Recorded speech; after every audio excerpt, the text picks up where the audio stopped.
आज Doubtnut app download करें। Doubtnut पर अपने सभी गणित, रसायन विज्ञान, भौतिक विज्ञान और जीव विज्ञान के डाउट्स का करो सफाया। बस प्रश्न की फोटो खींचो, एक ही प्रश्न को क्रॉप करो और तुरंत वीडियो सोल्यूशन पाओ। अभी डाउनलोड करें। हेलो एवरीवन, आज का हमारा क्वेश्चन है सिस्टीन अमीनो अम्ल युक्त प्रोटीन की तृतीयक संरचना प्राप्त होती है किससे। तो देखते हैं। पहला है कोवेलेंट बंध द्वारा, दूसरा है कोवेलेंट एवं डाइसल्फाइड बंध द्वारा, तीसरा अमीनो अम्ल के पेप्टाइड बंध द्वारा और चौथा है वैन डर वाल बल द्वारा। तो इन चारों में से देखते हैं कौन सा ऑप्शन सही होगा। तो सबसे पहले समझते हैं तृतीयक संरचना क्या होती है, जिसे हम क्या बोलते हैं 3D यानी त्रिविमीय संरचना, जो पेपर पे नहीं बनाया सकता है। ठीक है, जिसे कहते हैं 3D यानी त्रिविमीय संरचना। अब यहाँ पे जो कह सकते हो, यहाँ पे प्रोटीन है जिसमें क्या है सिस्टीन अमीनो अम्ल है, क्योंकि जो दो अमीनो अम्ल पेप्टाइड बंध द्वारा प्रोटीन का निर्माण करते हैं, तो त्रिविमीय है, मतलब बहुत सारे इसमें पॉलीपेप्टाइड हैं।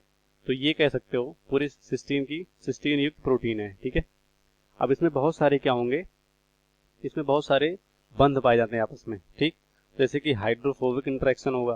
ठीक है, मतलब दो कह सकते हो हाइड्रोफोबिक अणुओं के बीच जो बंध लगता है वहाँ पे हाइड्रोफोबिक इंटरेक्शन होगा। ये पॉलीपेप्टाइड बैकबोन है, रज्जुक है जिसे कह सकते हो, या दो पेप्टाइड के बीच में जो डाइसल्फाइड बंध पाया जा रहा है, आयनिक बंध पाया जा रहा है दो आयनों के बीच में। ठीक है, हाइड्रोजन बंध पाया जा रहा है हाइड्रोजन और ऑक्सीजन के बीच में। तो इन सब बंधों की वजह से जो संरचना बनती है उसे तृतीयक संरचना बोलते हैं, या कह सकते हो ये सब बंध तृतीयक संरचना में भाग में आते हैं। ठीक है, या कह सकते हो सहायता करते हैं तृतीयक संरचना प्राप्त होने में। और कह सकते हो दो अमीनो अम्ल पेप्टाइड बंध द्वारा जुड़ते हैं, और ये क्या है सिस्टीन का, जो कह सकते हो सिस्टीन प्रोटीन का जो कह सकते हो संरचना है। ये किसका है, सिस्टीन का। ठीक है, सिस्टीन अमीनो अम्ल का ये संरचना है। तो इन चारों में से कौन सा ऑप्शन सही होगा जिससे त्रिविमीय संरचना प्राप्त होती है, तो ये समझते हैं। तो यहाँ पे जो सबसे पहला है ऑप्शन से ही समझ लेते हैं। सबसे पहला क्या है कोवेलेंट बंध द्वारा। तो यहाँ पे कोवेलेंट बंध का मतलब क्या होता है, दो परमाणुओं के बीच, कोवेलेंट बंध का मतलब होता है दो परमाणु के बीच इलेक्ट्रॉन के शेयर से, यानी इलेक्ट्रॉन के साझा से जो बंध बनता है उसी को कहते हैं हम कोवेलेंट बंध। ठीक है, मतलब इलेक्ट्रॉन की साझेदारी होती है दो परमाणुओं के बीच, उसके बाद जो बंध बनता है उसी को कहते हैं कोवेलेंट बंध। तो यही तृतीयक संरचना बनाने में क्या कहता है, कह सकता है पूरी तरह सहायता करता है। कैसे, अभी समझते हैं। ये ऑप्शन राइट हो जाएगा। दूसरा है कोवेलेंट एवं डाइसल्फाइड बंध द्वारा।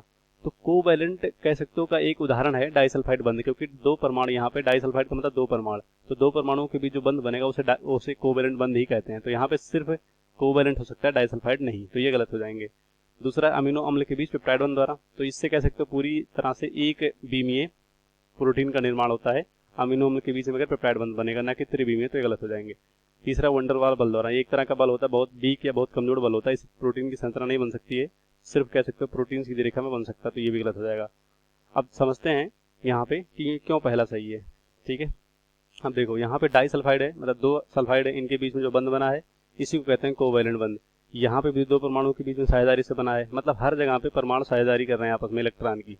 ठीक है, यहाँ पे आयनिक है, ये अलग तरह का बंध है, तो हम कह सकते हैं। और ये क्या है, दो अलग अलग पेप्टाइड कह सकते हो। तो जब दो अलग अलग पेप्टाइड बनते हैं, पेप्टाइड का मतलब अलग अलग प्रोटीन श्रृंखला। ठीक है, तो दो अलग अलग पेप्टाइड बनते हैं तभी प्रोटीन का तृतीय संरचना प्राप्त होती है। तो इसका सबसे जो यहाँ पे इन चारों में सबसे महत्वपूर्ण जो बंध है वो क्या है, डाइसल्फाइड बंध। और डाइसल्फाइड बंध किसका उदाहरण है, कोवेलेंट बंध का। ठीक है, तो यही ऑप्शन हमारा राइट हो जाएगा, बाकी सेकंड थर्ड फोर्थ गलत हो जाएगा। कक्षा 6 से 12वीं से लेकर नीट, IIT, JEE वो एडवांस के लेवल तक 1 करोड़ से ज्यादा छात्रों का भरोसा। आज ही डाउनलोड करें डाउटनेट ऐप या व्हाट्सएप करें अपने सारे डाउट्स 8400 400 400 पर।